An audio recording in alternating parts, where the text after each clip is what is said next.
சாபம் வருவதற்கு காரணம் என்ன?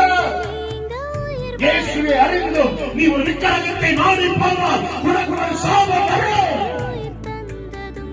இயேசுவை அல்லாமல் ஒரு காயத்தை ஒரு கழுத்திலோ கையிலே கட்டினால் உனக்கு சாபம் வரும். ஒரு ஜெபமாலையை கழுத்தில் போட்டால் உனக்கு ஒரு சாபம் வரும்.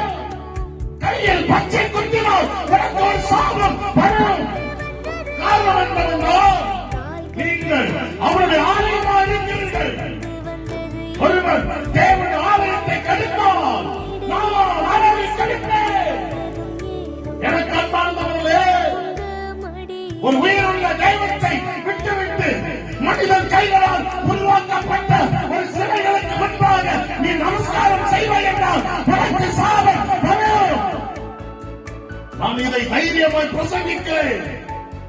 நீங்கள் என்னை அடித்தாலும் காயப்படுத்தினாலும்